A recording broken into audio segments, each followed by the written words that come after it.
Everyone tells you that the new year means a new you, when actually games have been levelling you up all along. Here are the 5 ways that games make us better people. The year has only just started, but you've probably already seen countless adverts for the gym and more calorie counts than you can, well, count. People will always tell you that a new set of 365 days means time to turn over a new leaf and concentrate on new things. And while that absolutely can be the case, definitely go and climb that mountain you've always meant to, it's quite reassuring to know that games have been quietly improving us the whole time. It's true, from exercises in self-improvement to gaming actually making it more likely for you to get out and vote. Here are 5 ways games make us better people. I've talked about it a lot on the channel, but hey, it's a good time to say it again. Games, in a nice, healthy balance with the rest of your life, are good for you. Picking up a new game does all kinds of beneficial things to your brain as you learn new control schemes, tackle tricky puzzles, and generally activate the bits of your grey matter that make you a happier, more driven person. This can then translate into your significantly less pixelated existence and improve your day-to-day life. Just the same as you can level up in games, you can do the same in life with promotions, moving into a new house, or even getting a new pet. Games can even help you with the motivation to do these things as you see a goal and work towards it. Just like focusing on a target in Hitman. Well, okay, not quite like that, but you get the idea. They even help with learning new real-life skills, as games are great training for turning your brain into a veritable learning sponge.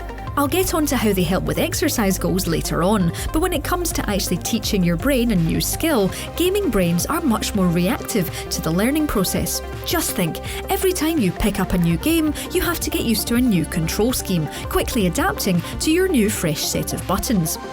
There will be some initial hiccups as you retrain your grey matter to dodge instead of smack someone around the face, but you'll be used to it before you know it, and that's an ability that can translate into learning a new skill, like a musical instrument or even juggling. I've referenced it before, but the paper The Benefits of Playing Video Games by Isabella Granick says that a scientific study has revealed that gaming will even improve how well you pay attention to individual tasks. MRI research revealed that the parts of the brain that control attention allocation are more efficient in gamers than non-gamers. We're apparently even better at filtering out irrelevant information, which is probably why I must be so good at not hearing Matt in everyday conversation. Stereotypes like to tell us that gamers love to sit at their mouse and keyboard and do nothing else. But we know different. If we want to work out while gaming, we'll just play an hour or 2 of Beat Saber. But it turns out that those of us who enjoy games are actually perfectly suited to getting seriously fit. Why? Because, put simply, we just love lists. Oh, go on. You know you do. What's a game but a giant to-do list? Of course we love in-depth narrative experiences and puzzles, but sometimes there's nothing better than a plethora of fetch quests and a whole stack of tick-offable goals. These link up perfectly with a set of fitness targets. If we're using an exercise app that breaks activities down into lists, it suddenly appeals to us even more.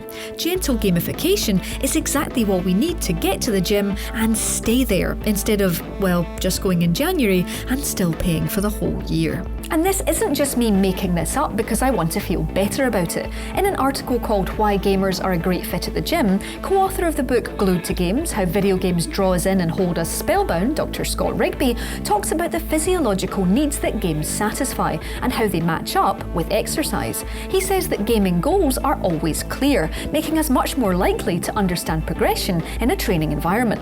Handy. And if all our training in list management and turning to-do lists into quests isn't enough, sometimes even just looking at a video game hero is enough to send us outside. The good news is that if you want to be like Lara, Batman, or a hooded assassin, there are all kinds of training programs to give you those very specific muscle sets. Sure, some games lie to you about what's possible, and we've done a video on exactly the untruths that fighting games tell you, but others just require you to get those glutes in check. Good luck. Having friends is nice. I might not have Matt here now, but I'm pretty sure, and please don't tell him, that I'm a better person for having him around, even if it's just to practice insults on. In-game friends are just the same. We're better, happier humans with them. Going back to the benefits of playing video games, and there's scientific proof that gaming makes communication not just easier, but improved.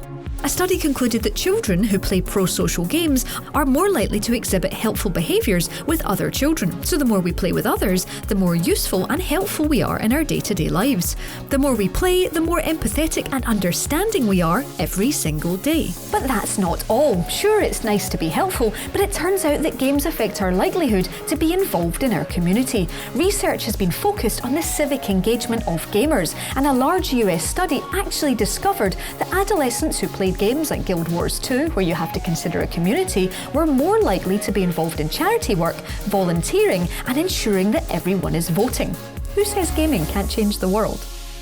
Life is fast. When you're busy, sometimes it can feel like the days just blend into one, sweeping you along like some kind of fast-moving stress river. Not that games don't ever feel like that. Well, yeah, thanks, Lara. But sometimes it's important to stop and just look at the world around you, to appreciate the little things that make your existence on this planet that much shinier and better. And where better to do that than in photo mode, the literal pause button on the action that brings everything to a screeching halt and lets you take in the view from every angle.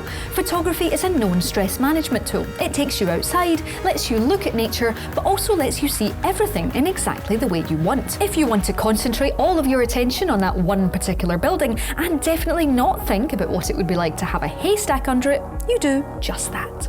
A good photo mode goes even further than your standard snap though. Here you can spin the camera, find details you didn't even know were there, and see things from a whole new angle.